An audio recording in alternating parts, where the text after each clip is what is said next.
For a lot of people, the Ashava fight isn't that hard, but if you watch my leveling guide, you'll know that I had some issues. Well, let's talk about her Tinder profile before we start getting into the mechanics. Skip ahead if you want to jump straight into date night. For Server Slam weekend, she's going to spawn every 3 hours in the bottom right hand corner of the Fractured Peaks, in an area called the Crucible. The easiest way to get to her is take the Bear Tribe waypoint and head south. If you check your map, you'll see an event marker, and once you get into the area, a timer will show up as well. So is she a hard boss to kill? Not at all. Her mechanics are pretty simple overall. It's not like we're playing Dark Souls here. Starting with the bite attack. Yep, it's just directly in front of her, so stay to her side or behind her and you'll be fine.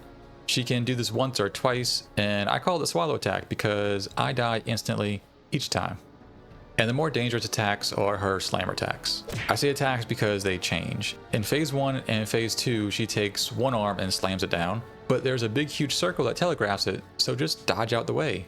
Then into phase 3, she'll start to use two arms, well, two elbow claw things. Those slam into the ground and then swipe them back, doing a ton of damage. This one covers a lot of area though, so try to get to her side so you don't die. Hopefully at this point, you'll have a bunch of people using crowd control effects on her and she'll get stunned. You're gonna wanna stun her as fast as possible because after she has a broken arm and does reduced damage. The stun bar is right under her health and it starts from the center and moves outward. Once it fills up, she'll be stunned for 12 seconds. Now the stun status for bosses will treat them like they're affected by every CC status. So if you have a build that does more damage to like slowed mobs, it'll still apply. Now I'm very curious to see if it will double dip though. Let's say you deal bonus damage to chilled enemies and you deal bonus damage to slowed enemies. Will they stack? If so, that's gonna be pretty big. This is also the best time to keep up vulnerability, to give everybody in the area that extra 20% damage. And the ones that pick off range characters though are the sweep attacks. She'll step forward and do a full 360 swipe,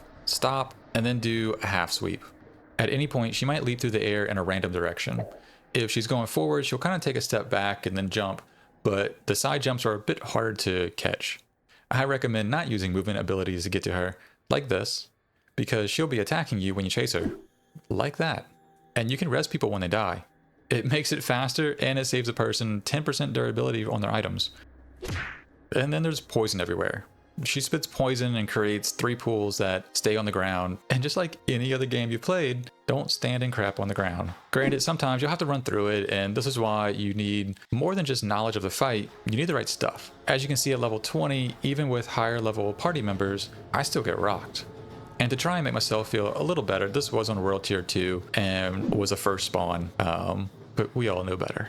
So that just means stack poison resistance on your gear. You can drop an emerald in your jewelry to give poison resist. And there's a poison resist elixir in Kyovashad.